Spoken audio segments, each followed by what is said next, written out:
السلام علیکم ورحمۃ اللہ وبرکاتہ۔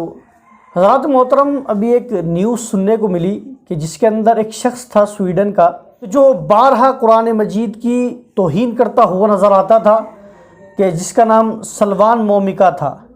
یہ رہنے والا تو ویسے عراق کا تھا، لیکن عراق کے اندر یہ رہ نہ سکا۔ اس کے بعد یہ سویڈن آیا اور سویڈن کے اندر رہنے لگا، اور سویڈن میں رہنے کے بعد اس نے باقاعدہ اجازت لی اس بات کی کہ میں قرآن مجید کی توہین کرنا چاہتا ہوں، قرآن مجید کو میں جلانا چاہتا ہوں۔ تو اس نے غالباً 2023 کے اندر عید کے دن یا اس کے قریب جو وہاں کی جو سب سے بڑی مسجد ہے، اس مسجد کے باہر اس نے باقاعدہ پولیس نے اس کو پروٹیکشن دیا، اور پروٹیکشن کے ساتھ اس نے قرآن مجید کو لیا اور معاذ اللہ قرآن کے اوپر وہ پیروں سے چڑھا اور قرآن مجید کو جلایا بھی اس نے، اور اس نے کئی مرتبہ قرآن مجید کی توہین کی تھی۔ لیکن ابھی نیوز سننے کو مل رہی ہے کہ اس کو کسی نے گولی مار کر اس کی ہتیا کر دی ہے۔ حضرات محترم، یہ عیسائی مذہب کو ماننے والا تھا، اور یہ مسلمانوں سے اور قرآن سے اتنی نفرت کرتا تھا کہ آپ سمجھ سکتے ہیں کہ قرآن مجید کو بار بار جلا رہا تھا۔ اور جب مسلمانوں نے الگ الگ دیشوں کے اندر اس کے خلاف پروٹیسٹ کیا تو پھر وہاں کی سرکار نے اس کے اوپر کارروائی بھی کی، اور سننے میں آ رہا ہے کہ یہ کورٹ جا رہا تھا سنوائی کے لیے، اور وہاں اس سے پہلے ہی یہ ٹک ٹاک پر لائیو تھا، اسی وقت کسی نے اس کو گولی مار دی ہے۔ حضرات محترم، پتہ نہیں لوگوں کو کیوں سمجھ میں نہیں آتا ہے کہ یہ قرآن مجید کی لوگ بار بار توہین کرتے ہوئے نظر آتے ہیں۔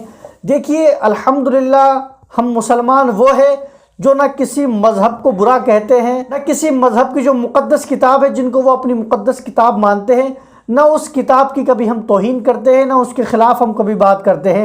ہم صرف اپنے قرآن کی بات کرتے ہیں، اپنے حدیثوں کی بات کرتے ہیں، اس کے علاوہ کوئی بات نہیں کرتے ہیں۔ حضرات محترم، یہ بات پوری دنیا سمجھ لے کہ یہ جو قرآن ہے، یہ ہمارے لیے اپنی جان سے زیادہ، اپنے مال سے زیادہ، اپنی عزت سے زیادہ، اپنے آل سے زیادہ، اپنی اولاد سے زیادہ، اپنی زمین جائیداد سے زیادہ، ہر ایک چیز سے زیادہ جو ہمیں پیارا ہے وہ قرآن مجید ہے۔ کوئی اگر اس کے خلاف بات کرے گا تو ہم برداشت نہیں کر پائیں گے۔ یہ ہمارے ایمان کا تقاضا ہے کہ اگر کوئی ہمارے قرآن کے بارے میں بکواس کرے، کوئی ہمارے نبی کے بارے میں بکواس کرے، اور کوئی اللہ کے بارے میں بکواس کرے، تو ہم یہ برداشت نہیں کر سکتے ہیں۔ بہرحال اسے بھی اب یہ پتہ نہیں چلا ہے کہ کس شخص نے اس کو گولی ماری ہے اور کس شخص نے اس کی ہتیا کی ہے، لیکن بہرحال لوگوں کو یہ بات سمجھنی چاہیے کہ کسی بھی دھرم کی جو مقدس کتابیں ہیں ان کا وہ مذاق نہ اڑائے۔ وہ آپ کسی مذہب کو ماننے والے ہیں، آپ چاہے عیسائی ہیں یا کسی اور مذہب کے ماننے والے ہیں، میں مسلمان ہوں، تو بھائی آپ اپنے مذہب کو دیکھیے۔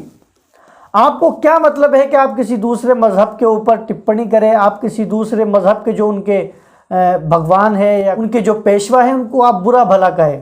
آپ کو یہ کوئی حق نہیں ہے۔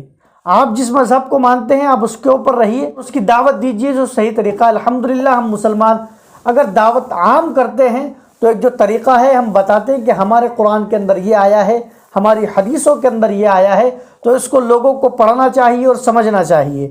انشاءاللہ جو پڑھتے ہیں، جو سمجھتے ہیں، وہ پھر قرآن مجید سے اور اسلام سے محبت کرنے لگ جاتے ہیں۔